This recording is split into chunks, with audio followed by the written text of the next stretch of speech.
inshuti bakunzi ba radiyo urumuri mwese abaduteze amatwi abari mu Rwanda n'abari hirya no hino ku isi turabasuhuje mwese tubahaye ikaze muri iki kiganiro twatumiyemo perezida w'ishyaka Darifa Umurinzi Madame Victoire Ingabire Umuhoza uri i Kigali mu Rwanda ngendi Jean Claude Murindahabi i Paris mu Bufaransa ngiye gufatanya na bagenzi banjye babiri Emmanuel Senga muri Carolina y'Amajyaruguru ni muri Leta Zunze Ubumwe za Amerika muri iki gihugu ni naho mugenzi wacu Rubens Mukunzi uri i New York.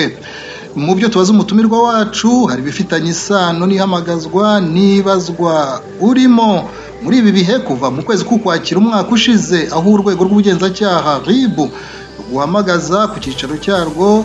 Ubwo rero uraza kutubwira ibyo ubazwa mu kwezi k'Ugushyingo ufatanyije nabo mu byumva kimwe mwashinze ishyaka mwise Darifa Umurinzi ni nyuma y'uko wasezeye mu ishyaka FD Inkingi. Turakubaza niba imbere y'itegeko nshinga n'andi mategeko y'u Rwanda niba ntaho mufite inzitizi mu rugendo rw'iri shyaka mugamije uryandikisha mu buryo bwemewe. Amategeko ateganya ikingo byemerwe uraza kugira icyo bitubwiraho. Turakubaza uko abatavuga rumwe n'ubutegetsi muri imbere mu gihugu mubayeho muri isanzuye muratekanye. Turaza gusoza tukubaza ibitekerezo cyangwa inama ufite ku banyarwanda ngo igihugu cyabo kijya imbere kurusha uko byifashe muri iki gihe cyane cyane ku bijyanye n'uburenganzira bw'ikiremwa muntu. Mbere ya byose uko turi bane tubanze dusuhuzanye. Mutumirwa wacu twongeye kuguha ikaze kuri radiyo urumuri turagusuhuza mu Rwanda muraho muri amahoro. Muraho murakoze ndabashimiye mwese ndabasuhuje uko muri batatu nkabashimira ubutumire mwampaye kanasuhuza n'abanyarwanda rwose bazumva cyangwa barimo bumva iki kiganiro cyacu. Murakoze ku ijambo kuri antene za radiyo urumuri. Emmanuel murakoze bwana Jean Claude turaho ndagushimiye kuba wateganyije kino kiganiro. Nshimiye Madame Victoire Ingabire wemeye kutubera umutumire nkashimira na mugenzi wanjye Mukunzi Rubens n'abanyarwanda bazagikurikira. Murakoze. Urakoze Rubens Mukunzi i New York turagusuhuje. Urakoze cyane muri ndahabire ka nshimire n'abari muri iki kiganiro bandi barimo Emmanuel Senga ndetse na Madame Ingabire Victoire ku bwitange n'ubutwaragira bwo gukomeza guharanira ibyateza imbere abanyarwanda. Hano rero i New York muri Leta Zunze Ubumwe za Amerika turakomeye nkaba nongeye no gushimira abakurikirana ibiganiro byacu nka radiyo urumuri muri rusange. Ubwo rero ikaze muri iki kiganiro. Mbere rero yuko Emmanuel Senga ugira ikibazo cya mbere ubaza kuri zirangingo mbabwiye mu kanya, reka umutumirwa wacu tubanze tumubaze uko muri iyi minsi mu Rwanda mwifashe mute. Ndavuga muri rusange kuko twabonye navuga ibyago amakuba yatejwe n'imvura imyuzure ari ibintu bibaye muri iyi minsi. Niyo makuru twabanza kukubaza mumeze mute mu Rwanda? Turaho n'ibyuvuzi by'imyuzure mu minsi yashize hari ibiza byibasiye igihugu cyacu kubera imvura nyinshi ikabije yaguye. Kaba mboneyeho umwanya wo kwifatanya n'imiryango yabuze ababo, kaba mboneyeho umwanya wo gukomeza abanyarwanda bagize ibyago amazu yabo agasenyuka, kaba mboneyeho n'umwanya wo kwibutsa leta ko mu by'ukuri mu byiteganya muri gahunda zayo igomba iteka kwibuka ibihe byarahindutse. Ibihugu byose birabizi n'u Rwanda rwajya muri masezerano cyangwa iriya nama y'i Paris ivuga ku ihindukagura ry'ibihe. Nzi ko u Rwanda ruhabwa amafaranga yo kugira ngo nyine rujyane rushobore gufasha cyangwa rugire gahunda imishinga ijyanye n'iryo hinduka ry'ibihe bagerageza ibibuke abaturage bafite mu nshingano zabo. Emmanuel Senga tumaze kumva uko muri iyi minsi byateye impungenge cyane kuko hari n'ababiguyemo rwose ni akaga. Turizera yuko ibihe bikurikiyeho bizagendekera neza igihugu. Emmanuel Senga ikibazo cya mbere rero ku bijyanye na zirangingo twabwiye abadukurikiye. Urakoze bwana Jean Claude Murindahabi ndagira ngo nanjye nifatanye n'abantu bagize ibibazo kubera ibihe byagiye bihinduka n'iriya mvura yaguye nyinshi cyane. Ni ikibazo rwose abatukiranira hafi. Ikibazo cya mbere rero nabaza umutumirwa wacu ni ukumubaza nti ese ko ejo bundi nyine uhindura ishyaka ugashinga Darifa Umurinzi wari uzi ko nyine hari amahame ngenderwaho mu gihugu cy'u Rwanda. Ese urabona kuba warashinze ririya shyaka ufite ubwinyagamburiro ubwisanzure butuma rwose uteganya ko ririya shyaka ryazagera ku nshingano yaryo, ryazagera ku guhindura uburyo bwa demokarasi imigendekere y'igihugu. Nicyo kibazo tugiye numva naheraho. Emmanuel, urakoze cyane.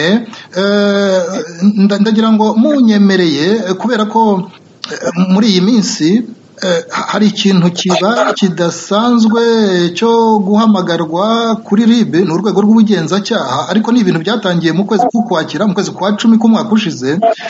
Umutumirwa bayatwemereye akaba ari cyaheraho kuko ni cy'abantu bibajijeho cyane muri aya masaha ashize. Mwemeye nicyo twaheraho noneho akaza gusubiza icyo kibazo cyawe cyiza Emmanuel. Murakoze cyane. Okay, murakoze. Nibyo maze iminsi mpamagazwa kuva mu kwezi kwa 10 nibura 2 cyangwa 3 mu kwezi njya kwitaba ku biro bya RIB. Reka mpere ku munsi w'ejo kugira ngo abantu bashobore kumva ikibazo gihari nuko giteye. Ejo ku isaha ya 3 nagomba kuba ngeze kuri RIB kuko kwa 4 niko bari bambwiye batuze guhura n'abayobozi. Mpageze niriwe nicaye umunsi wose nkuko mwabibonye nabitangaje, ariko ndagira ngo mpere ku ijambo umugenzacyaha Janvier Yanga twirira mu munsi wose twicaranye aho ngaho yambwiye.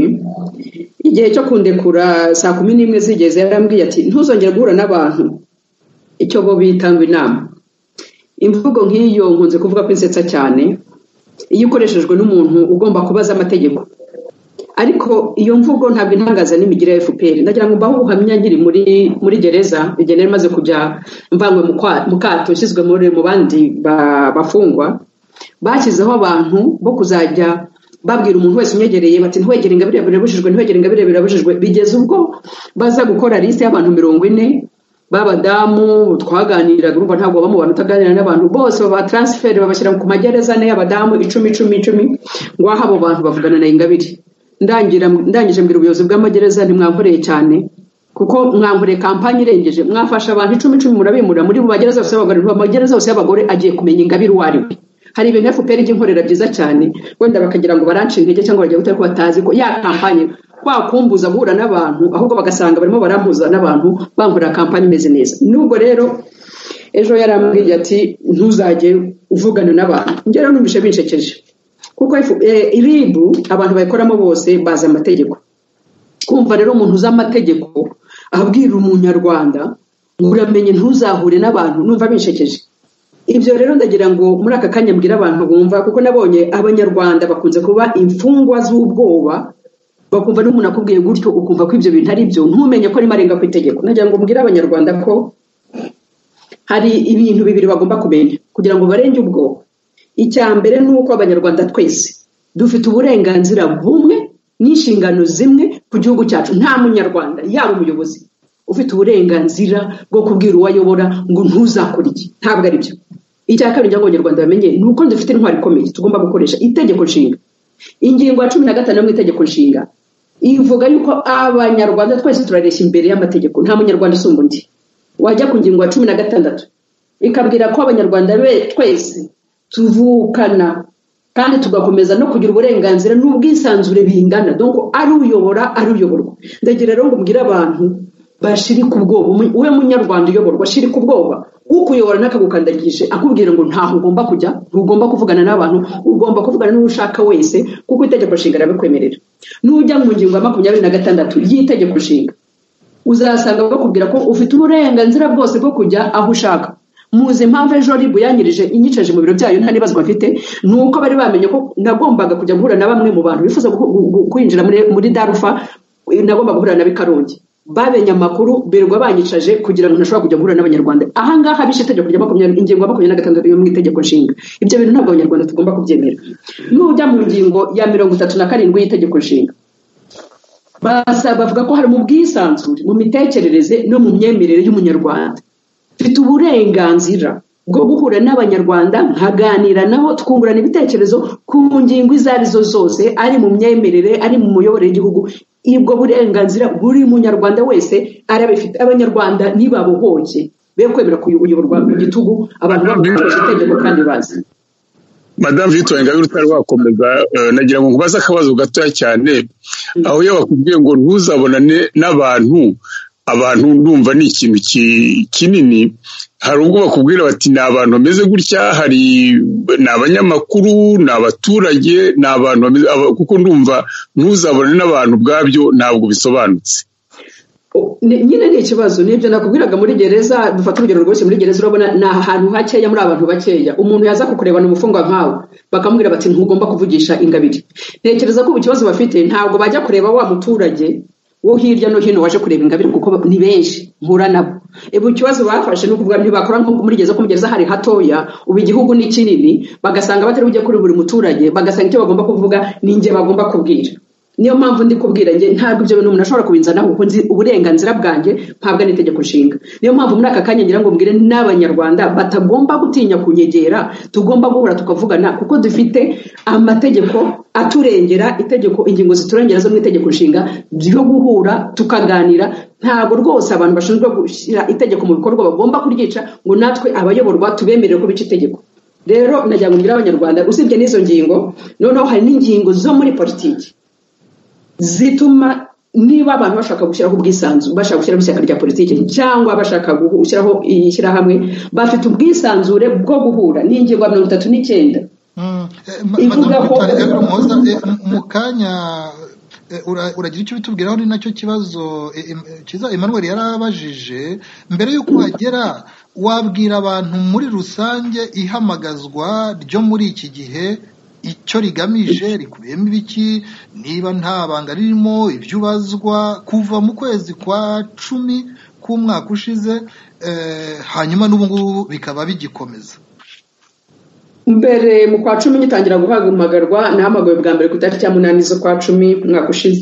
wa 2019 igihe habaga ibitero mu Kinigi icyo gihe ngo bandegaga ngo ibintu muntekereze namwe nirwo nicane Kigali bafite amamoto ateganye no hakurya y'iwanjye iyo mpagurutse iwanjye babangenda inyuma bazi neza ko igihe ibitero byo mu Kinigi byabaga nari nicaye hano munsi iwanjye ariko bakandega ngo turakorega icyaha cyo gukubita no gukomeretsa no kwiba no kwica mwana yanjye biteye isoni n'agahinda ko ubutegetsi bwa FPR bukoresha urwego nka RIB kugira ngo buze umuntu uburenganzira bwe ibyo barabizi ibyo ngibyo byavuyeho muri minsi ubu rero kuva ku itariki ya 21 z'ukwezi kwa mbere ndimo ndabazwa ngo ku cyaha cyo gukoresha inama ku itariki ya 16 z'ukwezi kwa mbere nahuye n'itsinda ry'abantu barindwi mu bantu turimo dufatanya gushyiraho ishyaka rya Darfa abantu twahuriye hano iwanjye twarimo tureba tuti ese ibisabwa kugira ngo ishyaka ryemerwe nibihe dusanga hasabwa abarwanashyaka 200 nibura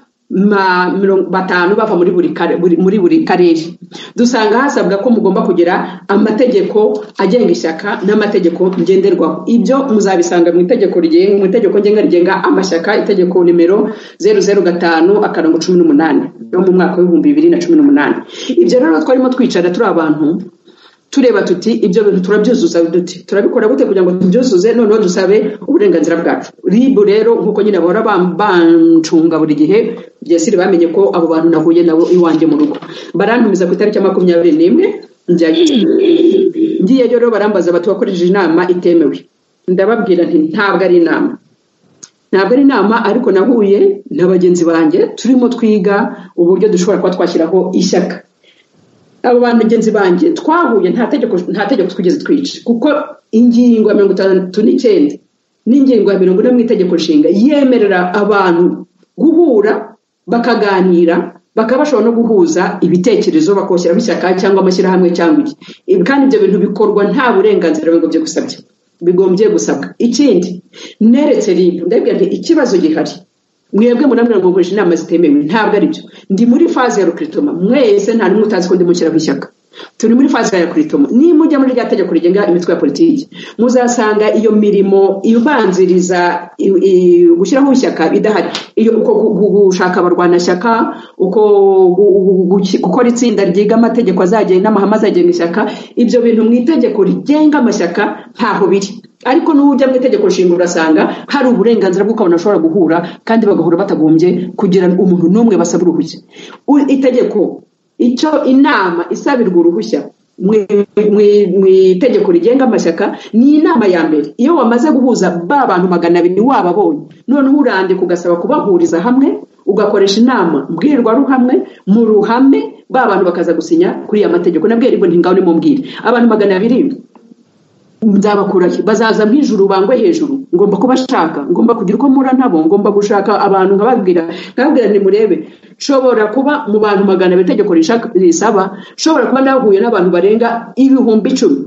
Muri ibyo 10,000 hakavamo 300 gusa. Murumva se nzandika amabaruwa 10,000 nandikira ubuhe buyobozi, nandikira nde? Kuko umuntu mbwira no umuntu mwe nawe mu nzira, no mu rusengero, no sanzwe tuganira, no ibitekerezo bye, nkababwira nti muragira ngo umuntu yandike niba abashinzwe gukora itegeko batarigeze bagira icyo bavuga uko gushaka abarwanashyaka bikorwa, nuko babonaga ko atari ibintu byoroshye. Namwe rero nimworoshye, itegeko rirahari, mureke twese twubahirize itegeko, dushyire itegeko mu bikorwa uko riri. Nta tegeko narenzeho, ahubwo ribu cyangwa ubutegetsi bwa FPR nibureke gukoresha ribu kugira ngo bupfukirane inzira ya demokarasi mu gihugu cyacu.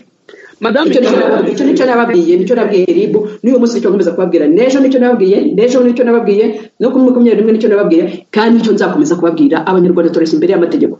Madame Ingabire, ikibazo nagira ngo usobanurire abanyarwanda, kuko bigaragara ko watangiye ukuriye ishyaka FDU inkingi, wageze mu Rwanda mu mwaka wa 2010 uje kugira ngo uhatane mu matora ya perezida. Nyuma yaho uza no kubifungirwa, umara igihe kirekire muri gereza.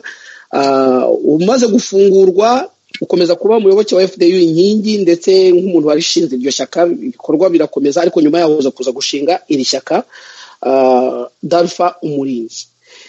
Mu makuru dufite na yuko amashyaka arwanya leta ya FPR Inkotanyi akenshi sinakenshi niko bimeze, yangirwa gukora ku buryo bugaragara. Urugero ni FDU inkingi, ntabwo bigeze bakomerera ngo baguhe ibyangombwa ku buryo bufatika. Hari andi mashyaka nk'ishyaka rya Green Party byamaze imyaka irenga 4 kugira ngo ribashe kwemererwa gukora mu Rwanda. Bivuga ko FDU inkingi nyuma y'imyaka 10 wamaze mu Rwanda ntabwo yigeze yemererwa gukora mu Rwanda nk'ishyaka ryemewe. None ushinze Dalpha Umurinzi, nabyo urabona ukuntu bari kugusubiza inyuma, bakubwira ko utemerewe gukora izi nama kugira ngo ubashe kubona ibyemezo byo gukora nk'ishyaka ryemewe mu Rwanda. Urabona hari icyizere ufite cyuko iri shyaka rizemerwa? Niba tuvuga ko FDU inkingi itigeze yemerwa, Dalpha ikaba uyu munsi ivutse, icyizere uragikura he nyuma y'uko bari kugusubiza inyuma muri ubu buryo? Murakoze, ndagira ngo mbanze ngira akantu gato nkosora. Hari imvugo nge ntakunda kuvuga ngo ndwanya FPR, ntabwo ndwanya FPR, ariko ntabwo mbona kimwe na FPR uburyo bw'imicungire y'igihugu cyacu. Donc ntabwo mbona ibintu kimwe nayo mu buzima rusange bwo gucunga igihugu cyacu. Nk'urugero nk'urwo rwo kuba itegeko nshinga rihari, bafite amategeko ni nabo banayishyiriyeho, bakaba batemera ko amategeko ashyirwa mu bikorwa uko biri. Icyo nicyo kintu cya mbere ntumvikanaho na FPR, kuko niba yarashyize amategeko niyubahirizwe, kandi yubahirizwe na buri wese, ari umuyobozi ari n'uyoborwa. Ntabwo nyirwanya rwose, numva ari kimwe nabo uko bayobora igihugu cyacu. Uribaza uti mbese iryo shyaka urabona bazaryemerera?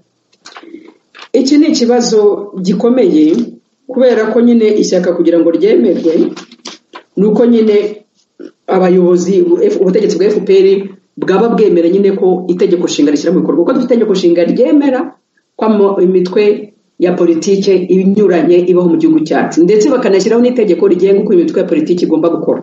Ikibazo gihari uyu munsi nuko FPR ikoresha urwego nka RIB, urwego rw'ubutabera, kugira ngo ubuze abantu gukora wa murimo wa politiki. Kuko nk'ibyo RIB ikora uyu munsi, imbaza ngo ndakoresha inama zitemewe, barabizi neza ko amategeko barayazi. Ntabwo ntekereza ko umuntu yajya kumugenzacyaha atazi itegeko, amategeko barayazi. Ariko kuba babirengaho ni bwa buryo nyine bwa FPR bwo kuniga demokarasi mu gihugu cyacu.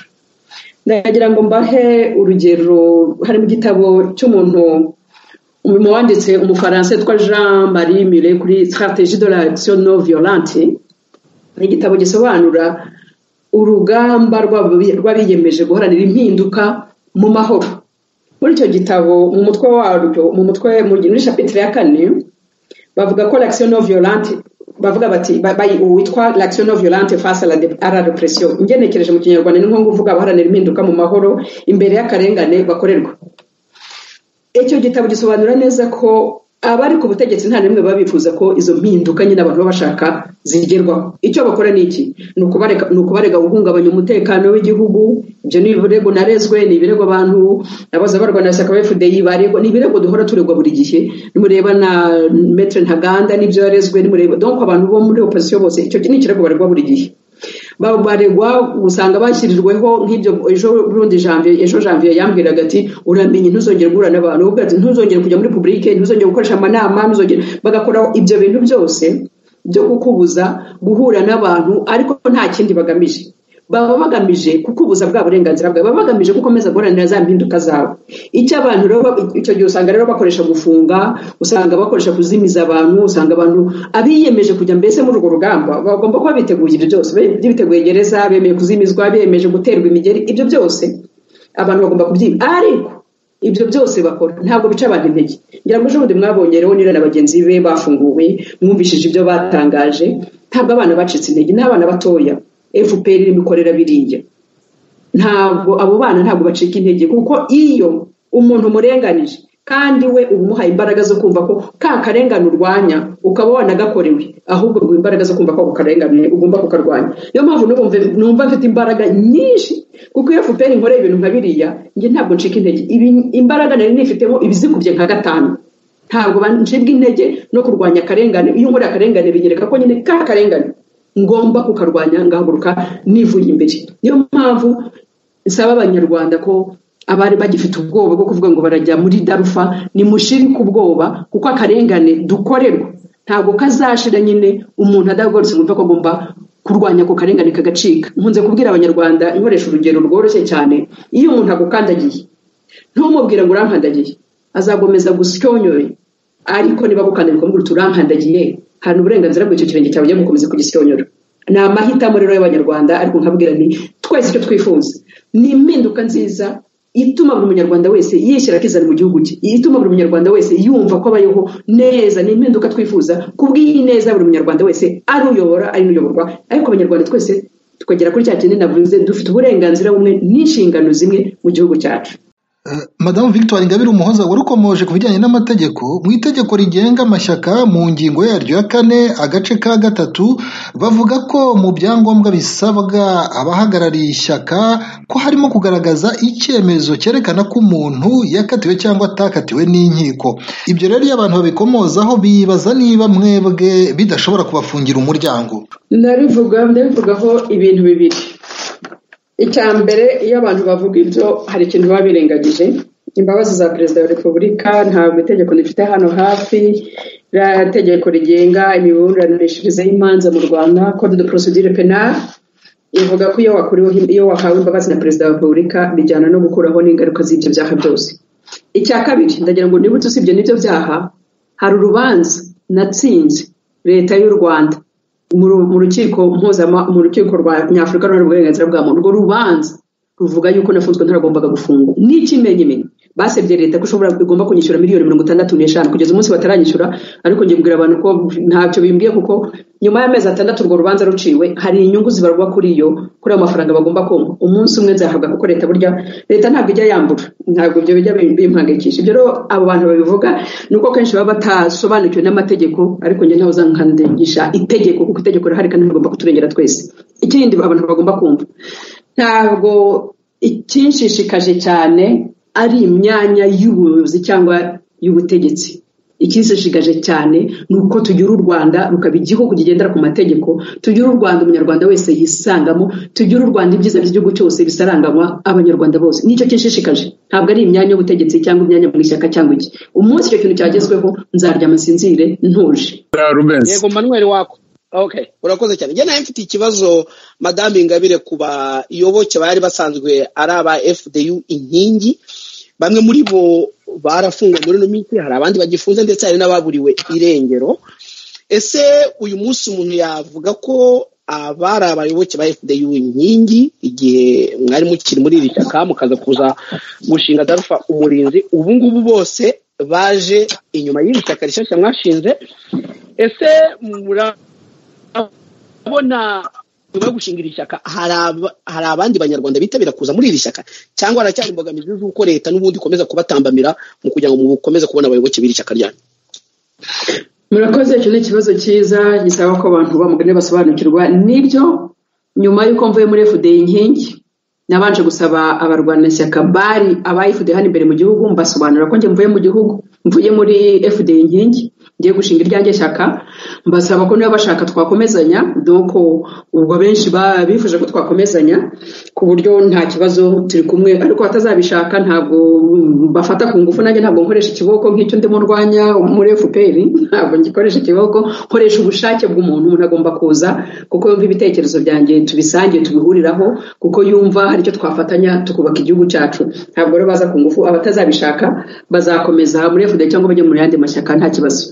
Ariko ku bijyanye n'abafunzwe, ababuriwe irengero cyangwa bishwe, abo ni abantu nkomeyeho cyane. Icyemezo cyose ababuze cyangwa bishwe bo nyine urumva ntibahari, ngomba ninjye muvugizi wabo ubwo kubasabira ubutabera, kuko abo bantu bajya kwicwa cyangwa bajya gufungwa cyangwa baburira irengero twari kumwe.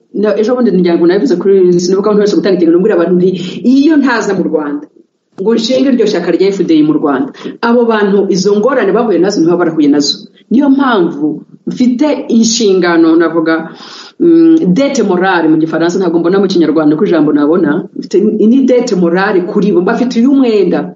Abo bantu ngomba kubarwanira ishyaka, ari ababuze ari abishwe ngomba guhora mbasabira ubutabera, abafunzwe ngomba kubafasha uko nshoboye kose, nibura nkumva ko uwo mwenda mbafitiye urangiye, kuko bahuye n'akaga kubera ko bemeye kuza tukiyunga. Ariko abari hanze bari libre, abo ngabo bagomba guhitamo uko bashaka. Ariko abenshi ndanabashimira, mbonye n'umwanya wo kubashimira, baraje turakomezanya. Ukibaza utese hari abandi baza, ni benshi barimo baza, ni benshi kuva na kwemeza ko darufi ijyaho, abantu ni benshi. Ntekeza nicyo giteye ubwoba FPR irimo gukoresha RIB kugira ngo imbuze guhura n'abantu, kuko abantu ntabwo bazaza nibura utabanje kubategurira uti ibitekerezo nibi, kugira ngo, kuko ntabwo nifuza njya gukora ishyaka abantu bakurikira buhumyi. Ndifuza gukora ishyaka abantu bumva ko ibitekerezo duhuje nibi, ibiduhagurukije nibi, byo tugomba guharanira nibi, byiza tugomba kugeza ku gihugu cyacu nibi. Ariko kugira ngo abantu basobanurire noneho bazi icyo bashaka, ni icyo FPR irimo gutambamira nyine, kuko yamaze kubona ko mfite umubare w'abantu benshi bifuza ko tujyana. Ariko ntabwo kuntambamira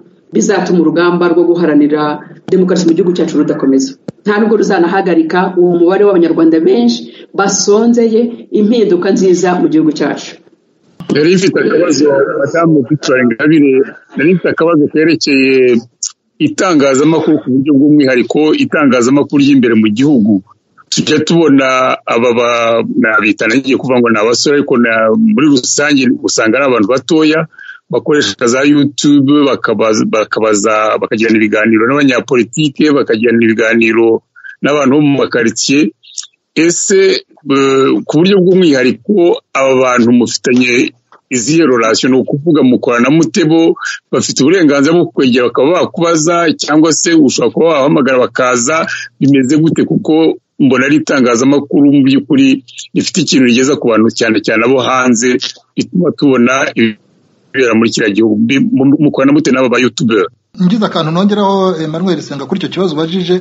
Ese uretse abakorera nyine ku mbuga nkoranyambaga nk'urwo rugero rusanzwe rwa YouTube, uretse abo ngabo, amaradiyo, televiziyo, ibinyamakuru bisanzwe mu Rwanda, hari abashobora kuganira n'abatavuga rumwe n'ubutegetsi buriho? Murakoze, ni ikibazo cyiza. Uko abanyepolitiki bafite ikibazo cyo kugira ubwisanzure, niko n'abanyamakuru bafite ikibazo cyo kubona ubwisanzure, kuko hari ubwisanzure muri politiki, hari ubwisanzure mu itangazamakuru. Haba ubwisanzure mu itangazamakuru n'ubwisanzure mu gutanga ibitekerezo bwabaho. Ibyo byose rero ni imiryango yose ifunze, idafunguye mu gihugu cyacu.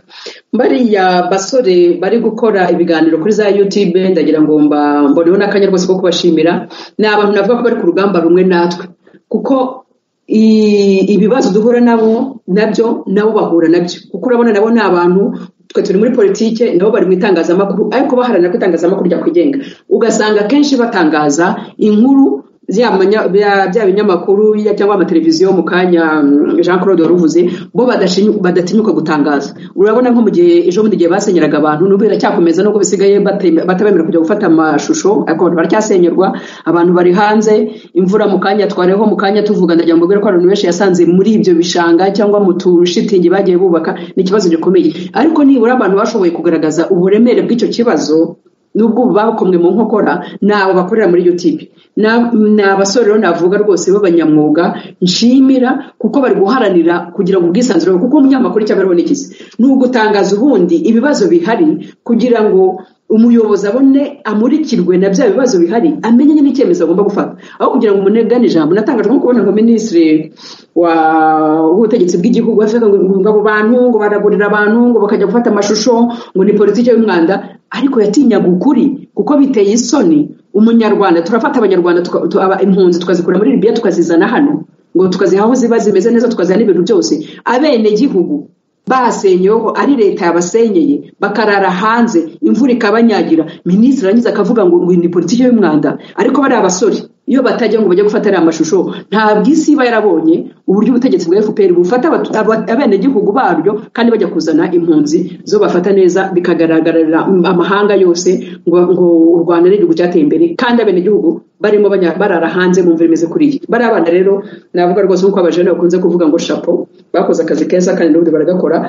Naho ibyo bitangazamakuru bindi bihari byahawe lisansi za televiziyo za radio ntibashobora. Mwese mwigeze mwumva muri bo hari aho mwigeze mubona n'umwe ashobora gutangaza ikibazo nka kiriya cy'abasenyewe barara mu mvura?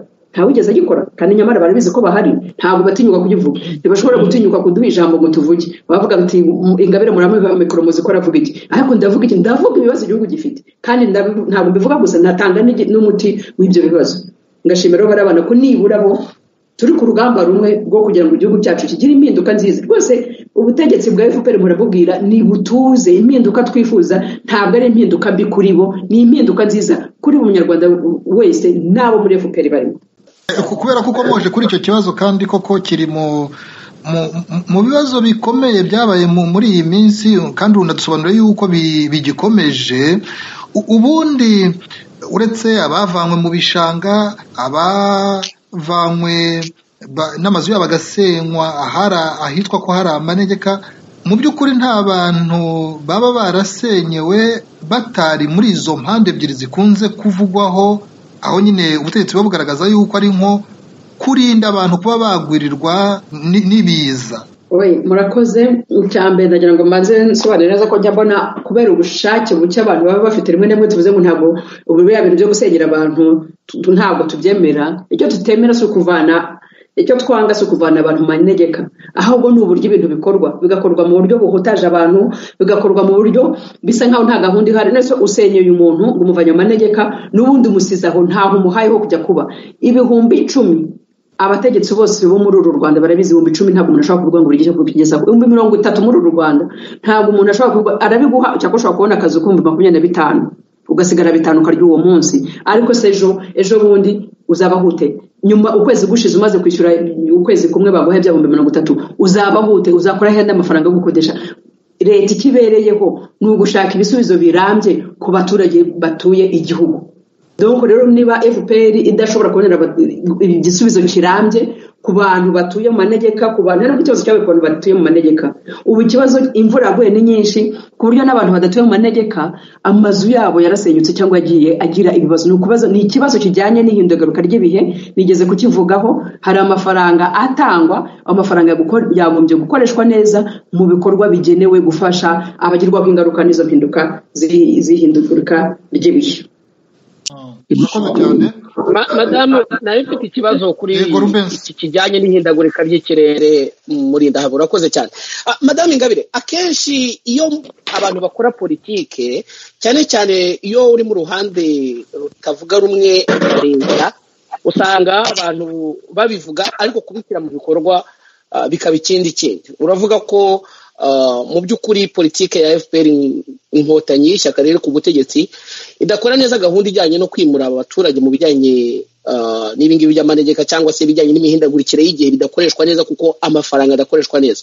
Nagira ngo ngusabe unyemerere Madame Ingabire Victoire nk'umuyobozi w'ishyaka Dalfa nubwo ritari ryemerwa na leta utubwire uyu munsi ubaye ari wowe ufite ubutegetsi mu ntoki ikibazo cy'amadegeka ndetse n'imiturire idasobanutse mu Rwanda n'imihindagurikire y'ikirere wagikemura gute? Murakoze, ndagira ngo mbabwire ko hari porogaramu yo gutuza FPR ifite ni porogaramu nziza rwose gutuza ugutu. Iyo ni porogaramu nziza gushyira mu bikorwa byayo. Ni ubundi abanyarwanda tuzi igihugu cyacu ko giteye. None turabona n'imihindagurika ry'ibihe.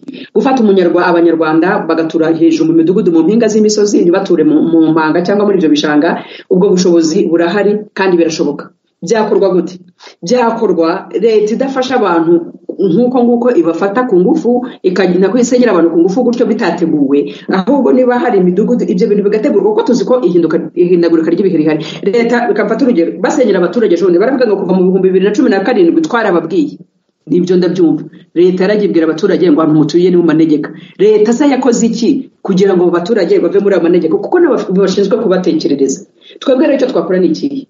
Niba tubona ko hari ikibazo, icyo kibazo kirahari cy'imiturire, n'ikibazo kinahari u Rwanda rufite gikomeye muri iki gihe, dufite ikibazo cy'imiturire kuko dufite abaturage benshi kandi ubutaka bwiyongera. Birasaba ko duhindura imitekerereze y'uburyo imiturire, abantu bagatura hamwe kandi bagatura mpinga. Ni uburyo bworoshye bwo kubagezaho ibikorwa remezo, bagatura mu mazu agiye hejuru yubatse ya etaje, ariko amazu ajyanye koko n'ibihe, atari kubakira etaje nk'ira midugudu yubatse Karama bubakira etaje aho umuntu agomba guteka ku rukwi kandi ari mu inzu kandi itarabigenewe. Mumbwira namwe murazi mu giturage wacu abantu batekekaga ku mashyiga, umuntu yategatega ku mashyiga muri za apartment muri Burayi. Za apartment muzi ko zimeze, bubatse za apartment umuturage agomba guteka ku mashyiga. Ntabwo ari byo, nta nubwo birangiza na cya kibazo kijyanye n'ibidukikije kuko umuturage dufite ikibazo cy'inkwi. Nibajyane n'ibintu bigezweho bashake izo gaze bagire gute. Niba leta yubatse amazu ngo imidugudu y'intangarugero inubaka amazu koko yujuje ibyangombwa byose ku buryo abantu bazabibona kandi nijya gutuza ihere ku rubyiruko dufite, kuko abana batoya,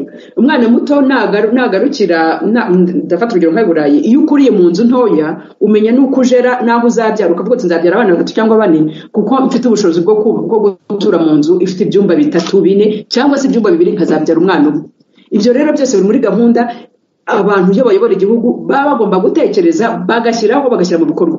Ntabwo ari ikiboko cyo kugenda ugasenyera umuturage ukamusigaho umubwira ngo nkuvanye mu bishanga, umuvanye mu bishanga se umushyize. Twebwe icyo twakora ni ugukora gahunda yo kuvana umuturage ahamushyira mu kaga ariko ufite aho umujyana, ntabwo ari ukumusenyera aho ari mu kaga ukanamusiga no muri ako kaga. Madamu Victoire Ingabire, nagira ngo tugaruke ku kibazo rusange ukunda kugarukaho cyerekeye ubwoba mu Rwanda.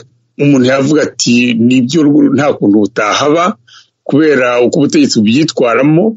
Ni ukuva ko ubwoba buri ku mpande ebyiri, buri ku ruhande rw'abategetsi kubera gutinya gutakaza ubutegetsi, bukaba no ku ruhande rw'abayoborwa kubera ko bafite babo bayoborwa bafite icyo gitugu cy'ubutegetsi. Wowe nk'umuyobozi w'ishyaka rishya Dalfa Umurinzi urateganya ko ibyo byose bigomba kugera ku butegetsi, nubwo watubwiye ko icyo ugambiriye ari ukubanza guhindura imitekerereze yagera kuri demokarasi. Waha icyizere gite ubwo butegetsi bufite ubwoba kugira ngo nabwo burekure abaturage gukomeza kumenwamo ubwoba? Ni ikihe cyizere waha abategetsi kugira ngo ibintu, kuko iyo urebye neza mumbabarire kutina kuri icyo kibazo, abategetsi iyo bakora biriya bintu byerekeye gukoresha igitugu kenshi na kenshi byarasesenguwe bidusanga ari uko baba bafite ubwoba bwo gutakaza ubutegetsi. Icyizere wabaha ni ikihe? Urakoze. Icyizere nabaho ntabwo ni ikintu gikomeye rwose. Nagira ngo mbabwire yuko itegeko rirahari, nabivuze mu kanya, dufite itegeko nshinga rirengera buri muntu wese, rirengera Abanyarwanda, dufite uburenganzira bumwe, dufite inshingano zimwe. Nta mpamvu abatuyobora bagombye kugira ubwoba kuko hari itegeko rirengera buri Munyarwanda wese. N'uyoborwa nawe nta mpamvu yo kugira ubwoba kuko hari itegeko nshinga nawe rimurengera, hari uburenganzira zimuha, hari inshingano bimuha. Ibyo rero Abanyarwanda twese turareje. Buryo umuntu yagombye kumva ubundi uri mu myanya y'ubuyobozi ugomba kuba utekereza ko uyiriho ako kanya ariko ejo bundi ushobora kuyivaho kugira ngo bigutunganire nuko wibona nk'umunyarwanda wese usanzwe. Ikibazo kibi iyo wumva ko ubwo uri umuyobozi uri agatangaza urinda koreka, icyo gihe wamaze kumva ko uri agatangaza urinda koreka bikubyarira ikibazo. Ariko iyo wumva ko uri umuturage nk'abandi baturage bose ukaba uzi ko itegeko ribarengera nawe rikurengera, nta mpamvu yo gutinya kuva ku butegetsi, nta mpamvu yo kureka abandi ngo nabo bagire uburenganzira mu gihugu, nta mpamvu n'imwe ihari. Dufite itegeko wese naryubahiza. Niyo mpamvu uvuga nti duharanire kubaka u Rwanda rube igihugu kigendera ku mategeko, kuko ni u Rwanda rwacu niba igihugu kigendera ku mategeko nta munyarwanda n'umwe uzongera kugira ubwoba kuko itegeko rizaba rimurengera. Nibyo yenda mumbabarire bagenzi banjye, mbabarire nibande ku ngaruka kuri iki kibazo yenda gitsindagira. Nta kibazo, ni ikibazo gifite uburemere kuko ni nacyo ibi byose bigenda bizengurukaho. Wakomeza Emmanuel? Urakoze. Nagira ngo mbaze Madame Victoire Ingabire, yenda iyo tuvuga ibintu byerekeye ubutegetsi bwo mu Rwanda dusa nkaho dusimbuka, kuko buriya butegetsi uko bwajeho biragaragara, uko bushaka kugumaho biragaragara. Ikibazo ni ukumenya niba bwaba bwakwitegura kuganira n'abanyarwanda, kuko aho niho mbona ikibazo gikomeye. Ibintu by'ibibazo dufite, ibintu by'ibibazo abanyarwanda bafite, baba imbere baba abategetsi baba abayoborwa, ni ibibazo byo kutavugana bose bakemera ibitegetswe n'abategetsi. Ibyo bintu ni ikintu kidashobora kuba cyatuma haba ubwisanzure byaba ku ruhande rw'abaturage byaba no ku ruhande rw'abategetsi. Ese hari ubwo mwumva hari ukuntu hazabaho uburyo bwo kugira ngo abanyarwanda baganire bumve ibintu batumvikanaho? Mubona bishoboka? Madame Victoire Ingabire. Murakoze. Ikibazo kigihari ni cya kintu tuba tumaze kuvuga mu kanya, ni ikibazo cy'ubwoba. Noneho nanjye gasubiza nti ubwo bwoba umuti wabwo n'umwe ni itegeko. Ni itegeko kuko nk'icyo kiganiro uvuga turagifite mu itegeko nshinga. Nimuzareba ingingo ya 10 mu itegeko nshinga agace ka 6 kavuga ko iteka ibintu bigomba gushaka umuti w'ibibazo, bigomba gushaka unyuze mu nzira y'ibiganiro mu bwumvikane busesuye. Nuko ni dialogue. N'itegeko nshinga ryemera dialogue, ryemera ko abanyarwanda tugomba gushyira hamwe tukaganira tugashakira hamwe umuti w'ibibazo byacu. Ni ukuvuga rero, ariko ikibazo gituma itegeko ritubahirizwa uko riri ni ubwoba, kandi nyamara umuti w'ubwo bwoba ni itegeko kuko rirengera umunyarwanda wese. Ibyo biganiro birashoboka, ariko birasaba ko ubutegetsi bwa FPR bushirika ubwo bwoba bukamenya ko nabwo burengerwa n'itegeko nshinga kandi bugomba no kurirengera, kandi iryo tegeko rirengera buri munyarwanda wese. Uko rirengera ribarengera niko natwe riturengera, uko rirengera buri munyarwanda wese. Bagatinyuka bagashirika ubwoba bakemera kuvugana n'abantu. Hari ibiganiro bajya bakora mu kwezi kwa 12 bita umushyikirano. Uriya mushyikirano ubundi wabaye mwiza udahuza gusa abantu batera bakanaririmba indirimbo imwe. Ugomba kuba umushyikirano uhuza abantu bafite ibitekerezo binyuranye kugira ngo turebe ese bya bitekerezo binyuranye, wowe urareba hariya Kacyiru, ngenda ndareba Kimihurura, undi arareba Karongi, noneho izo ndoro zinyuranye zireba hanyuranye tuzihurize hamwe turebe turazibyazamo iki cyateza imbere igihugu cyacu. Nicyo FPR igomba kwemera kugeza uyu munsi, gushyira mu bikorwa ingingo ya 10 agace ka 6 byo mu itegeko nshinga. FPR igomba kwemera gushyira mu bikorwa kuko iryo tegeko nshinga nibo barishyizeho, ryasinywe na chairman wa FPR akaba na Perezida wa Repubulika y'u Rwanda. Burya bakunze kuvuga ko mu gihugu kugira ngo abantu bumve bafite ituze, abantu bumve yuko koko n'amategeko ashobora kubahirizwa, burya binyura mu ijambo umukuru w'igihugu ashobora kuvuga hato na hato. Umukuru w'igihugu cy'u Rwanda Paul Kagame yakunze kumvikana yikoma abatavuga rumwe n'ubutegetsi. Usanga byarakunze kugaragara cyane cyane nk'iyo abo batavuga rumwe n'ubutegetsi buriho muri iki gihe babaga bazamuye ijwi bavuga nk'ibitagenda, cyangwa se bavuga ko hari uburenganzira bwabo bushobora kuba bukomwa imbere. Mwumva muvanaho icyizere cy'uko ibintu bishobora kugenda neza mu minsi iza? Icyizere cyo ndagifite, ndagihorana. Nta cyizere mfite ntabwo uru rugamba ndiho rwo guharanira impinduka mu mahoro narukomeza, banarambitse hasi kubera ibibazo byinshi nanyuzemo. Ariko icyizere mfite ni uko iminsi igenda yigira imbere abaturage bagenda bumva ko bafite uburenganzira bwabo. Nimusoma itegeko nshinga navugaga, bavuga ngo Repubulika y'u Rwanda ni ubutegetsi bw'abaturage bushingiye kuri demokarasi. Demokarasi bivuga iki se? Demokarasi bivuga imbaraga z'abaturage. Abaturage b'u Rwanda nimumve ko bafite imbaraga zo gushyira ubutegetsi no kuyoborwa uko babishaka. Icyo ni icyambere. Abari ku buyobozi nabo nibumve ko babereyeho abaturage, ko abaturage aribo bagomba gukorera, aho gukorera inyungu zabo bwite, aho gushaka gushyira imbere icyatuma baguma ku butegetsi. Niba bashaka kuguma ku butegetsi nibakore byiza bituma nta muturage ugira icyo, umunyarwanda yisanzure mu gihugu cye. Niyo gukwirwa nicajwe muri ribu guhera mu gitondo kugeza nimugoroba kandi nafite ibintu kuba nikoreye. Abantu be gufunga, abantu umuntu yakuzira ko yatanze ibitekerezo bye. Ubundi ngewe nashima kare mwageze kumbaza ngo mbese icyo nahindura ni iki. Umuntu cyambere nashima ngewe ni ukwemera kunenga, kuko buryo umuntu akunenze ngo nta mwiza wabuze inenge n'umugani dufite mu Kinyarwanda. Buryo iyo ukora byanze bikunze ugera ahantu ukosa. Ni byiza gutega amatwi abakunenga kugira ngo umenye ese bari abanenga, ese ibyo banenga nibyo, ese niba ari byo ndabikosorana. Kuko ntekereza ko iyo uri umuyobozi ikiba kigushishikaje ni ukugira icyo umarira igihugu cyawe. Ibyo rero ngatekereza ko FPR byagombye kuyitera impungenge kumva ko abantu bayinenga mu miyoborere yabo, ahubwo bagombye kureba bikavuga iti aha hantu barimo batunenga ese twahakosora dute. Kuko uko tunenga ntabwo tunengera kugira ngo byo gutukana. Muzi ko ndi mu bantu rwose bakunda kwamagana abantu bakora politiki itukana isebanya. Ntabwo ibyo ari byo dushaka. Ibyo dushaka nibyo nko kuvuga nti niba abantu dushaka kubakura mu manegeka nitubashakire n'igisubizo kirambye cyaho bazajya, twe kubasenyera ngo tubasijyaho. Ubukungu bw'igihugu nibusaranganywe mu turere twose tw'igihugu n'abaturarwanda bese. Itegeko nshinga ryubahirizwe ari uyobora n'iyoborwa. Donc ibyo byose tunenga tuvuga tuti nibikorwa neza tuzubaka igihugu cyiza. Kandi ari abantu muri FPR ndetse bari kuri Perezida Repubulika hari natwe abaturage basanzwe buri wese azaba mu mudendezo. Ntabwo mbona impamvu ubutegetsi bwa FPR butinya kunengwa cyangwa butinya kumva ibyo abantu babunenga kugira ngo bikosorwe hanyuma twubake igihugu cyiza. Ariko buryo uri ku butegetsi ugomba no kwemera yuko utazabukoraho igihe cyose. Niba ndagaruka ku itegeko nshinga kuvuga ko ubutegetsi bushyirwaho n'abaturage, niba rero itegeko nshinga ko ubutegetsi bushyirwaho n'abaturage, abantu bagomba kujya muri competition, abantu bakarushanwa, abaturage amashyaka agatanga gahunda zayo za politiki, abaturage bagahitamo bareba bati uyu nguyu wenda tubona niwe dusezeranye ibyiza kurushaho, hanyuma abantu bagahera aho ngaho bahitamo uwo bashaka. Nyine ikintu mpora nibaza, FPR ivuga ngo abaturage barayikunze ngo yabakoreye ibintu bikomeye. Niba koko ibyo bintu bivuga ibyemero, ubundi itinya iki Darufa itari yanavuka bakayibuza kuvuka, ngo aha bakayibuza guterana, niba bazi ko abaturage babagejeje ku bintu bikomeye byo hejuru bihambaye, bakaba bazi ko abaturage babakunda. Ikibazo mpora nibaza ubwo baba bafite n'ubwenge. Icyo kintu wenda nimuzabona umuntu muri FPR mwaza kimumbariza, kuko ntawe ndabona ukinsubiza ngo muratinya iki niba ibyo muvuga mubyemera ko abaturage babakunze kandi ko mwabageje ku iterambere.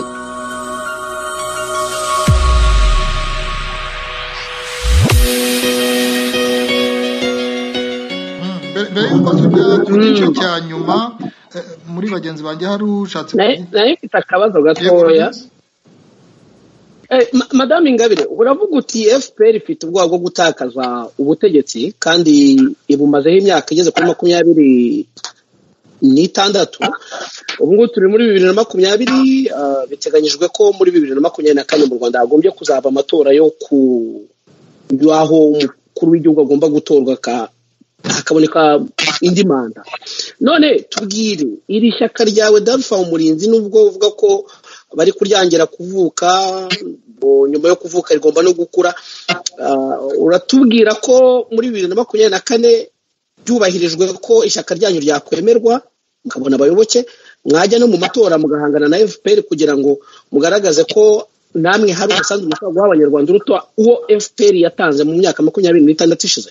Birumvikana ntabwo iyo umuntu ashyizeho ishyaka ushyiraho ishyaka ufite gahunda ushaka kugeza ku gihugu, ariko gahunda ntabwo ageza ku gihugu udahawe manda n'abaturage. Birumvikana rero ko igihe Darufa niba FPR iretse ikabaho nk'ishyaka nta kizatuma tutajya mu matora, kuko dufite gahunda nziza kugeza ku banyarwanda ishingiye ku nkingi ebyiri. Inkingi ya mbere ni ubwisanzure ku muturage akagira uruhare mu bimukorerwa, ubwisanzure bw'abanyepolitiki mu gutanga ibitekerezo no gusaranganya ibyiza by'igihugu mu baturarwanda bose ku buryo iterambere rigera kuri bose. Donc iyo ni gahunda dufite twumva twageze mu banyarwanda, twerekana mu buryo burambuye uburyo twashaka kugeza mu banyarwanda, ariko ibyo tuzabigeraho igihe ubutegetsi bwa FPR bwemeye ko ishyaka Darufa rivuka, kuko nkurikije uko ribu irimo imbuza guhura n'abantu nuko badashaka ko iryo shyaka rivuka. Ariyo mpamvu mvuga nti mbere yuko tunatekereza kujya mu matora n'iki, turi ku rugamba rwa mbere rukomeye rwo kugira ngo amategeko yubahirizwe, uburenganzira bwacu duhabwa n'itegeko nshinga abari ku buyobozi bemere bwubahirizwe. Bwana Jean Claude urakoze. Nigeze gukomeza ku kintu cyerekeye ibiganiro rwose nabikomojeho mfite impamvu, kubera ko iyo tuvuze ibiganiro ni ikintu cyagiye kibura muri kiriya gihugu, kandi tuzi neza ko iyo habaye ibiganiro havamo n'ibyemezo bigakurikizwa, aho kugira ngo abantu bakurikize ibintu ngo byanditse bitaravuye mu biganiro hagati y'abantu. Twese uko turi bane turi Abanyarwanda, tuzi neza ko mu Rwanda ikibazo cy'ingutu buriya abantu bose bavuga basimbuka ni ikibazo cyerekeye amoko mu Rwanda. Iyo bakubwira bati abantu bafite ubwoba bwo kugira ngo babe bajya mu matora, cyangwa iyo tuvuze demokarasi biba bigomba kuzarangiza ku matora, abantu bafite ubwoba bw'umubare. Hari abantu bagitekereza ku bintu by'ubwoko, bambe ngo hari abantu benshi mu Rwanda cyangwa se Abanyarwanda muri rusange batekereza mu bintu by'ubwoko hagati ya Hutu, Tutsi, ugasanga ari ikibazo gihora imbere mu bantu, ndetse bamwe bakivuga gahoro abandi bagatinyuka bakakivuga, ariko usanga abatinyuka kukivuga ni bake cyane, kandi nicyo kibazo gikomeye muri kiriya gihugu. Ibintu byose bisa nkaho byubakiwe n'ubutegetsi bwubakiwe mu by'ukuri. Nagira ngo mbaze Madame Victoire Ingabire, yenda mbere y'uko wifuza ko bakurikizwa itegeko nshinga, iki kintu cyaranduka gute? Abanyarwanda bazacyegera gute? Bazakiganiraho bate? Ni ubuhe buryo bwateganywa ku buryo abantu bakiganiraho icyo kintu kikaranduka kikava ku ruhande kikajya rwose Abanyarwanda bakisanzura bararenze amoko? Murakoze. Mbere y'uko ngisubiza ndagira ngo mbahe anecdote. Arakara umuntu yaretse kunyereza mu minsi yashize, byari mu gihe cy'icyunamo, nyerekana Minisitiri w'Uburezi yagiye gutanga ikiganiro mu bana b'agasogonderi, nigeze ko ari abana bari mu wa kabiri kugeza mu wa kane, kubanza ari haye ikiganiro cy'abana mu wa kane, babwira ati turi Abanyarwanda ariko jenoside yakorewe Abatutsi, none umwana atera ikidori hejuru, aramubaza ati ariko Minisita rwose hari ikibazo. Njyewe mvuka mu muryango w'Abatutsi kuko abo kwa sogokuru bose barishwe basigaranye data, ariko data yarambwiye ngo njye nkina n'umwana w'umutu ntacyo bitwaye, kuko umwana w'umutu ntacyo yankoreye, ntabwo yishe, si we wishe, si wagize uti, ati njye nkina n'abana b'abato ntacyo bitwaye. Ati rero njye mbona icyo cyagombye gukorwa si ukuvuga ngo mwe kuvuga amoko, ahubwo cyagombye gukorwa no kureba ese abo bantu babanye bate, uburenganzira bwa buri wese ni ubuhe. Nicyo nshaka kuvuga. Ntabwo ntekereza ko ari umuhutu n'umunyarwanda, ari umututsi n'umunyarwanda. Abo badajya abo bantu bakibona muri iyo ndererwamo y'amoko. Nzi ko abantu hari abaheza ngo nibo muri FPR iteka bari abantu ngwerera ibintu by'amoko, ariko nzi ko ari bo babifite, ari nayo mpamvu bambona mu ndererwamo y'amoko. Nge nta muntu ndebera mu ndererwamo y'amoko. Ndeba uwo muntu uvuga ni umunyarwanda, uwo muntu tuvuga ni umunyarwanda. Nese ko ari umunyarwanda duhuriye ku gihugu, tugomba gusangira ibyiza by'igihugu, tugomba gufatanya hamwe kugira ngo tugeze igihugu cyacu ku bintu byiza, bwa burenganzira na za nshingano turabunganya. Ndegera rero ngo mbwire abantu bakibona mu ndererwamo y'amoko ko mu by'ukuri ntacyo bashobora kugeza ku gihugu, kuko uwo muntu rero numureba ukamubona ari umuhutu ni umunyarwanda, ujye wibuka ko ari umunyarwanda. Numureba ukabona ko ari umututsi, ujye wibuka ko ari umunyarwanda. Ikintu duhuriyeho twese turi Abanyarwanda, kandi tugomba gutekereza ko icyo gihugu cyacu cyiza tugomba guhuriza imbaraga hamwe kugira ngo tucyubake mu mahoro. Abantu rero kuri njyewe icyo nemera ni uko abantu batagomba gushingira, ntekeza n'itegeko nshinga rirabivuga, nicyo nkunda, ryemeza ko abantu batagomba gushinga amashyaka ashingiye ku bwoko cyangwa ku turere cyangwa ku yandi masano. Abantu bagomba, ishyaka rigomba kuba abantu bahuriye ku bitekerezo. Muhuye ku bitekerezo, murasanga iyo gahunda ya Darufa yo kugira ngo abaturage bagire ubwisanzure mu bibakorerwa, abanyepolitiki batanga ibitekerezo, iterambere sarangwa muri byose muyihuriyeho. Nicyo ndeba, uri umunyarwanda wemera ibyo bitekerezo, usanga dushobora gufatanya hamwe tukabyuzuza tukabigeza ku gihugu cyacu. Ngwino dufatanye, wibanza kureba nguriya ninde uriya niki ibyo bintu bya munyangire ibyo bya bintu byaki abanyarwanda niba dushaka kubaka igihugu cyiza tugomba kubirenga nk'abasaba abantu bakireba mu nderwamo y'ubwoko ibyo bintu kubishyira hasi kuko nta bisenya igihugu ntabwo byubaka igihugu ari abari mu buyobozi bakaba bagifite icyo kibazo cy'impungenge ngo sabe bishyire hasi ari muri opposition bakabona muri iyo nguni nabyo nibabishyire hasi ari abaturage basanzwe babishyire hasi tumenye ko twese urebera muri iyo nderwamo ujye banza wibuke ko nawe n'umunyarwanda nkawe muhuje igihugu mugomba guhuza n'ibikorwa bituma muteza imbere igihugu cyanyu ikibazo hakorwa iki kugira ngo icyo kintu kijye ku ruhande nicyo kintu nabarije buri gihe hakorwa iki kuko kuvuga ko yenda umuntu yifuza ko babishyira hasi ko nta muntu ukwiye kureba mu rwego rw'ubwoko ibyo ni icyifuzo cyiza mbere hakorwa iki concretement igomba gukorwa ni nk'uko mu kanya nari ndimo nsobanura amategeko arengera buri munyarwanda nk'uko ubundi itegeko nshinga n'itegeko rigenga amashyaka rivuga ko umunyapolitiki agomba gushishikariza abanyarwanda bose demokarasi mu byo rero tugomba no gushishikariza abanyarwanda n'ibyo birimo kumva ko umunyarwanda atagomba kwibona mu ndorerwamo y'ubwoko ariko noneho uri umuyobozi n'ibyo ukora byose ukabikora udatuma nyine abantu batekereza ko ibyo urimo gukora uri kubikorera kubera ubwoko urimo ahubwo bakabona ko ubikora mu nyungu rusange za bene igihugu cyose ntandi rero bizaturuka ku banyepolitiki ubwabo mu bikorwa bakora bigaragaza ko icyo bimirije imbere ni inyungu ya buri munyarwanda wese ubu ngubu iyo abantu baganira kuri politiki y'u Rwanda akenshi nyine bahera ku makuba muri 1994 habaye intambara ubwicanyi kugeza kuri jenoside noneho bakavuga bati imyaka 26 nubwo abantu bari bafite icyizere ko ibintu bizaba biri kujya mu buryo nk'ubwo Emmanuel yarakomeje nyine kuri icyo kibazo kiremereye kijyanye n'iby'amoko abantu bavuga yuko ibisigisigi byacyo bigihari nta ubihakana mu minsi ishize ndetse n'umwe mu byegera bya perezida wa repubulika General James Kabarebe abantu bagarutse kuri iki kibazo bavuga ko amagambo yavugiye imbere y'urubyiruko rw'abacitse ku icumu rya jenoside yakorewe abatutsi ko hagaragayemo amagambo ashobora aho kugira ngo akemure ibyo bibazo ahubwo akaba yasitaza n'abo bana bakiri bato batabaye no muri ibyo bibazo ahubwo akaba yabibaturamo none imyaka 26 kuri mwebwe mukuru musanga ari mikeya ku buryo abantu bagomba kuba barakemuye ibibazo nk'ibyo abantu babone yuko hakiri kare ngo ibibazo bikemuke cyangwa ahubwo ko imyaka ikomeje kuba myinshi ko bakwiye kwongera imbaraga kuri mwebwe inama ni nk'iyi nibyo murakoze hari ibibazo byinshi nk'ibyo muvuze hari abantu bakibonera mu ndorerwamo z'amoko erega ntabwo kuba umuntu ari mu buyobozi byatuma adashobora kwibonera mu ndorerwamo z'amoko ariko ntekereza ko izo ndorerwamo z'amoko ntabwo bose ariko bazibonamo kuko iyo biba ibyo kiriya kiganiro General Kabarebe yatanze ntabwo kiba cyarasohotse hanze ngo abantu bakibone kuba cyarasohotse hanze kandi byari ibintu byitwa ko biri mu mwiherero nuko hari abo yabwiye batabyemeye bari bahari bagahitamo kubitangaza ibyo rero ni ikigaragaza ko kabirenge bimpa imbaraga zo gutekereza ati nubwo hari umuntu urimo wigisha bariya ariko amasomo yatanze ntabwo abana bayumvishije nk'uko yabitekerezaga kuko ibyo bamugiriye akabanga ntibamushyire ku karubanda kumushyira ku karubanda bivuga iki ntabwo babyemera ibyo yavugaga kuko ibi byo barabigize ibanga bikaba hagati yabo ntibazemere ntabwo rero ko umuntu ari mu myanya y'ubutegetsi bw'igihugu bivuga ko bimuhanaguraho kuba wenda ashobora kuba atireba mu moko abantu barahari bakibona mu ndorerwamo y'amoko mu bice binyuranye by'abanyarwanda ariko nicyo navugaga mu kanya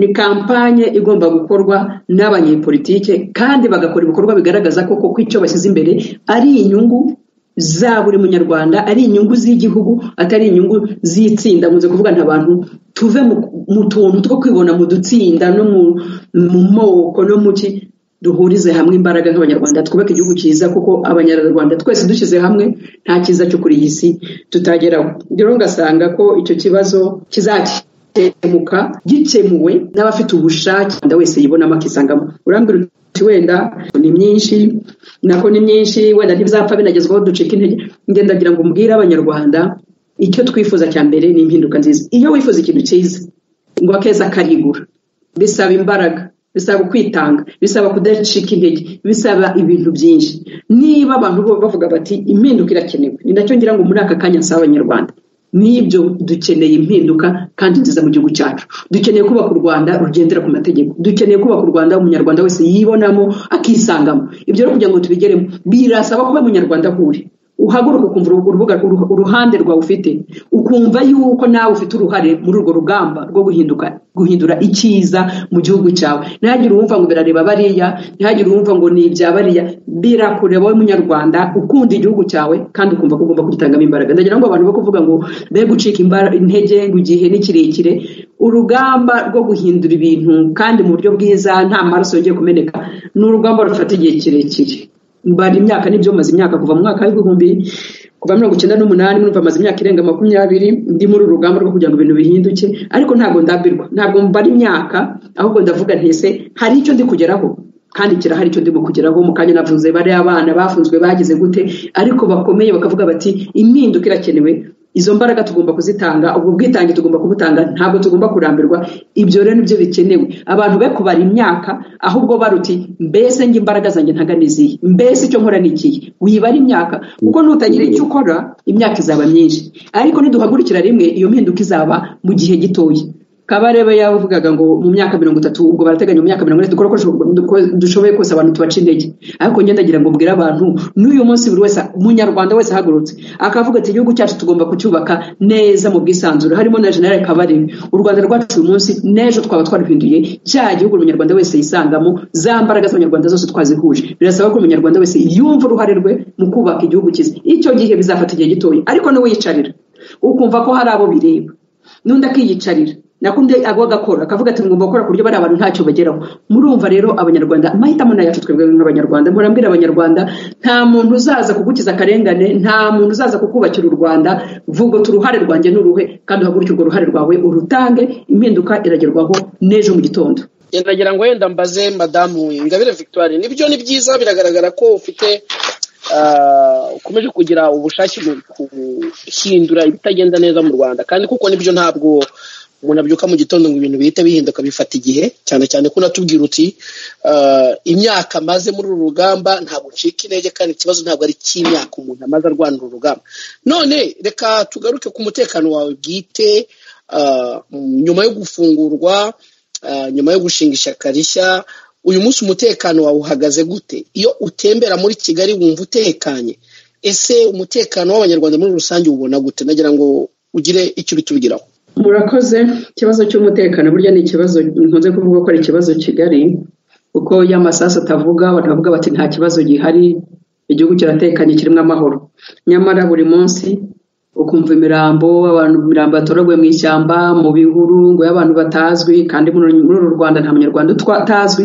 Twese dufite amarangamuntu, twese dufite amakayi yo kwa mudugudu twanditsemo. Ni ukuvuga abanyarwanda ni controle par milimetre. Donko nta munyarwanda bashaka kuvuga ngo umunyarwanda ngo twaturaguye umurambo utazwi, ntabwo bishoboka, kuko barakontorora buri munyarwanda wese baza aho ari n'icyo akora n'icyo yariye n'icyo yakoze cyose. Ibyo rero ni ikibazo. Urumva rero ku mutekano wo kuba umunyarwanda bagitoragura imirambo hirya no hino, ibyo nta cyizere gitanga cyo kuba umuntu yakwicara agatuza akavuga ati ndatuje mu gihugu cyanjye. Nibyo turatuje, nta ntambara, nta masasu avuga, ariko uwo mutekano wo kuba umuntu ashobora kubura, wo kuba imirambo itoragurwa, uwo mutekano nta banyarwanda bafite. Kugeza n'uyu munsi mpora nsaba inzego z'ubuyobozi bw'igihugu cyacu, inzego zose zirebwa n'icyo kibazo, guhumuriza abanyarwanda. Ibyo bintu by'imirambo itoragurwa hirya no hino, ibyo bintu byo kumva ngo abantu bazimiye bigacika mu gihugu cyacu, kuko ni ibintu bihoraho. Nta munsi ushobora kwira utumvishije umuntu wazimiye, utumvishije umurambo watoraguwe, ukibaza ukuntu bishoboka muri iki gihugu cyacu. Ni ikibazo kigihari nacyo kiri mu byo nyine mparanira ko bihinduka mu gihugu cyacu. Urambaza uti umutekano wawe bwite umeze ute? Sabanjye nta kibazo ngira. Icyambere cyo nemera ko umuntu wavutse afite n'umunsi wo kuzapfa. Iryo ni ihame. Buri wese niba ufite n'ubwoba bwo gupfa ndagira ngo nguhumurize, ntuzigire kugira ubwoba bwo gupfa, kuko umunsi wawe nugera uzatambuka uko bizagenda kose. Niba uri uwemera Imana ujye uhora ukiranutse witeguye guhindurirwa ubuzima, kuko njye sinemera ko n'umuntu apfa umuntu ahindurirwa ubuzima. Ariko ku mutekano wanjye nababwiye mu kanya ngitangiye numva nigeze kubikomozaho ngira za moto zingenda inyuma ubwo birampumuriza iyo mbonye hari abamotari njya mbona icyo mbasaba gusa ntibazagwe imipine y'imodoka yanjye kuko iyo baje kurunguruka niba ndimo mu modoka rya benda kugongana n'umushoferi bajye bampa akanya batazagwa mu modoka yanjye mu ipine y'imodoka yanjye ubundi rwose bajye bankurikira bimpa amahoro ngatuza ngavuga kuko ninde se ubwo wangirira nabi kandi mfite abantu bangendeye inyuma ubwo basobanura nagiriwe nabi kandi bangendeye inyuma buri munsi nanjye mpiremo akantu gatoya yenda mbaza utubazo ni dutatu dutoya cyane akambere ni ubyerekeye uko abaturage bahagarariwe ku rwego rw'iyenda rw'inteko ishinga amategeko aho usanga hari amatora bavuga ko akorwa muba mu gihugu murabibona bagatora ngo abadepite b'igihugu ariko badashobora gutora umudepite wahagarara akarere runaka ese ibyo bituma abaturage bageza ibitekerezo byabo hejuru icyo ni ikibazo mfite akandi kabazo ni utubazo tubiri tw'amatsiko dusetsa cyane ese waba uzi umuntu witwa Barafinda mu gihugu cy'u Rwanda aho ngaho akandi kanyuma wa mwana mwabanaga muri prison wari umwana wawe wabuze amakuru ye nkaba ndangije murakoze uravuga uti uko abanyarwanda abaturage bahagarariwe mu nteko ishinga amategeko wenda uravuga iriya sisiteme y'amatora uko imeze ko abantu batora ilisite badatora ibyo ni amahitamo ntabwo ari mu Rwanda gusa bikozwe tuvuge nko mu gihugu cy'Ubuholandi n'abagamo niko byari bimeze batoraga amarisite ntabwo batoraga umuntu kereka iyo umuntu yabaga wenda ari nko kuri lisite hasi noneho yamaze kwa kundi batora babona ukuntu bagabanya amajwi simbijyamo ni systeme ikomeye cyane sinirwa njya kwisobanura hano ntabwo tuyikeneye cyane ariko ugasanga umuntu wari hasi yagize amajwi menshi ugasanga bamusimbuje wenda uwari kuri liste ku rutonde rw'imbere kubera ko wenda yagize amajwi make kuko babare bakavuga bati kame muri abantu ko abaturage bamundagazaho amajwi hari icyo bisobanuye noneho bakamuha umwanya ubwo rero ni politike ni amahitamo ya politike igihugu gifata ntabwo ari ikibazo ngiye nkibona kuri urwo rwego kuko ubundi niwe mudepite ageze mu nteko ishinga amategeko aba ari intumwa ya rubanda ni nako hano mu Rwanda turavuga ngo ni intumwa ya rubanda ikibazo ahubwo twakwibaza ese abo bantu koko ni intumwa za rubanda ese bazi ibibazo abaturage bafite ese bavugira abaturage icyo nicyo kibazo ikibazo naho ngaho kigomba kuba ikibazo cy'uburyo abantu batorwamo ikiba kuko ntabwo ari muri FPR ntabwo ari ubutegetsi bwa FPR bibayeho gusa ntabwo no mu gihugu n'igihugu cy'u Rwanda n'abayemo ariko bikorwa ikibazo ntabwo ari aho kiri ikibazo wa muntu watowe ese koko ahagararira inyungu za rubanda cyangwa ahagararira inyungu za kanaka aho niho ikibazo kiri kuko inteko yo mu Rwanda byo ntabwo ari nicyo kintu nabonye n'abanyamakuru bo mu Rwanda kuri ya maradiyo twaze tuvuga mu kanya adashobora kuvuga na opposition nicyo kintu nabonye atinyuka kuvuga inteko yo mu Rwanda ntabwo ihagarara abaturage sindumva ibibazo bya reba naho abantu niba umuntu uhagarara abaturage bagasenyerwa bakarara hanze imvura ikabacucuma ukaba ubizi ntuvuge icyo kibazo cy'abaturage wambwira ngo icyo uzavugira umuturage n'ikihe buri munsi duhora tubona amaraporo y'umugenzuzi w'imari avuga uburyo amafaranga yenyerejwe mwari mwumva se abadepite bakajya muri ya komisiyo ya PAC bakavuga rwose ibintu byiza habagamo umugabo nakundaga cyane witwa Nkusi yajya muri Sena akabaza rwose ibibazo bikakaye n'ibiki abantu bagatakira kuvuga ngo rwose yabajije ibibazo bikakaye nibyo koko abaza ibibazo bikakaye kandi koko biri legitime ariko ikibazo inkurikizi zikabiyihe ntacyo amafaranga abantu bakarya bakirira bakazaza bakavuga ngo turasaba imbabazi byagenze gutya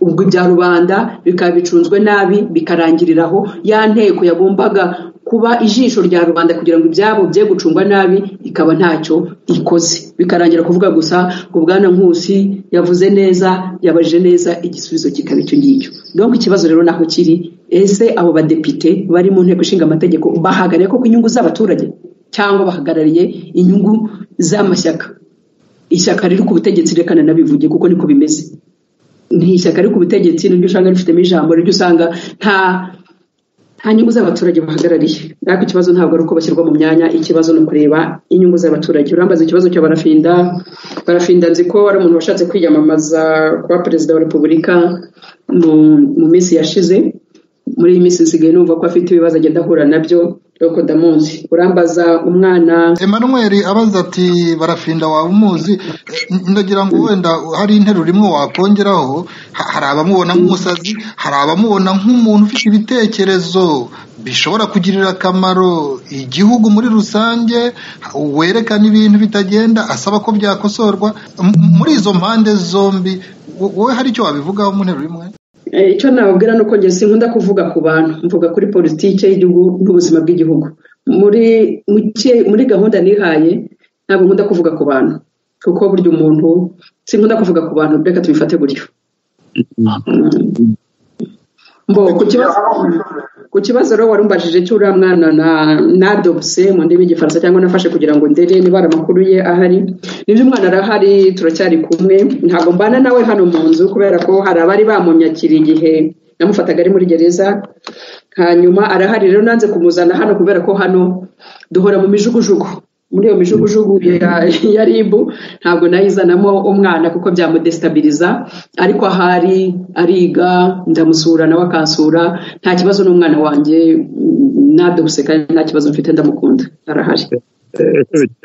Madame Victoire Ingabire Umuhoza, hari abavuga bati twebwe ibyacu n'imyaka yacu byararangiye, ubanza ibintu bizashyirwa mu buryo n'urubyiruko. Twiza kuvuga ibintu bya generation, abavuga bati imyaka 30 buryo irangiye, ibikurikiraho ni ibya generation ikurikiyeho, nibyo icyiciro cy'abandi banyarwanda.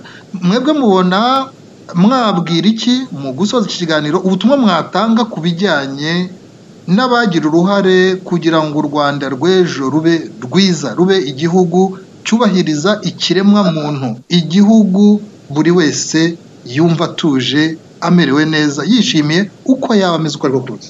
Urakoze, icyo ni ikibazo cyiza. Nagira ngo mbwire abantu batekereze ngo ikibazo ni icya generation, ibyo ntabwo ari byo. Nitujya kureba muri dufata urugero rwa ANC muri Afrique du Sud, urugamba rwabo n'urugamba rwamaze igihe kirekire cyane. Ntabwo rero bigeze bavuga, ntabwo Mandela yigeze avuga ngo ndashaje ntabwo nkomeza urugamba, ntabwo bari abasaza bose barimo bigeze bavuga ngo ndashaje sinkomeza urugamba, bose barakomeje kuzageza ku ntsinzi yabo. Niba mwibuka neza bayigezeho bose bakuze, Mandela muzi imyaka yari afite, bari abasaza abandi bose bari kumwe muzi imyaka bari bafite. Iyo bigeraho rero bakavuga ngo yego turashaje reka twiyicarire, ntabwo ntekereza ko intsinzi bari kwigeraho, kuko urubyiruko rwari kuza rugaheraho. Nimureba, niba mwarasomye igitabo cya Mandela so mu rugamba rwe, yasobanuraga nyine ko hagiye habaga conflit de generation, donc abantu iyo mitandukanize y'imyaka wenda ugasanga kubera ko imitekerereze wenda itandukanye, wenda umwe avuga ati ngewe numvaga twagombaga kubikora gutya, undi akavuga atoya ni gutya twagombaga kubikora. None uko kudahuza uburyo bw'imikorere, ariko bageragaho bakibuka ko icyo baharira ni kimwe, ni impinduka nziza ku gihugu cyabo, bigatuma bakomeza guhuriza ibibahuza byinshi, akaba ari byo bashyira imbere, bagakomeza kubihuriza hamwe no kubihuriraho kugeza igihe bagiye ku mpinduka mu gihugu cyabo. Ndagira ngo musabe n'abanyarwanda nanjye tujye twigira ku mateka y'abandi. Ntabwo wavuga ngo ubwo nshaje reka ndekera aho abandi bazakomeza. Oya, fasha urwo rubyiruko nyine rubone yuko rugomba narwo kugira uruhare, ndetse unarufashe gukomeza urwo rugamba. Kandi niruza ntuvuge ngo mwabana mwe muri bato, ndibuka natangiye politiki ndi muto, nafite imyaka 30, kandi ntabwo narigeze njya muri politiki. Noneho nabikuye ko nari n'umudamu, noneho ndibuka ko abantu ba mbere twahuye bose bari abagabo kandi bakuze bafite experience muri politiki. Urumva rero byari binguye kugira ngo bashobore nko kuntega amatwi. Kenshi nkunze kuvuga nagomba gukoresha imbaraga double kugira ngo ijambo ryanjye rishobore kumvikana, igitekerezo cyanjye gishobore kumvikana, kubera ko iyo manque d'experience, kuba uri umugore, kuba donc ubwira abantu bakuze. N'ubu rero ndagira ngo ubu nanjye maze gukora none icyo akora, ariko njye ntabwo nabwira abantu ngo muri batoya ntimutange ibitekerezo cyangwa ngo simbyumva. Nabo bato irifa kutwumva ku bitekerezo byabo, kuko nk'ubu hari ikintu kigezweho ubu, ni tekinoloji, ni za social media, usanga bazi kuzikoresha cyane n'urwo rubyiruko. Urumva ko ari cyo rumaze mu rugamba turiho. Ni ukuvuga rero ko izo mbaraga, icyo nakwita sagesse y'abakuze irakenewe, n'ubwo bumenyi bw'abato bazi gukoresha ibigezweho uyu munsi nabwo burakenewe. Izo mbaraga rero nituzihuza bizatuma twubaka igihugu cyacu neza. ndagira ngo rero tugushimire cyane Madame Victoire Ingabire Umuhoza, uri perezida w'ishyaka Darifa Umurinzi, wakoze kwitabira ubutumire twaguhaye muri iki kiganiro. Twaganiraga rero uri i Kigali mu Rwanda, turakwifuriza ibihe byiza. Reka nshimire bagenzi banjye twafatanyije dutegura iki kiganiro, Emmanuel Senga muri Carolina y'Amajyaruguru muri Leta Zunze Ubumwe za Amerika, muri icyo gihugu kandi i New York ni naho Rubens Mukunzi uherereye. Dushimire cyane kandi na bagenzi bacu ku cyicaro gikuru cya Radio Urumuri mu Bubiligi. Ndashimira abakurikiye ikiganiro mwese, ibihe byiza. Murakoze cyane, ibihe byiza namwe. Murakoze.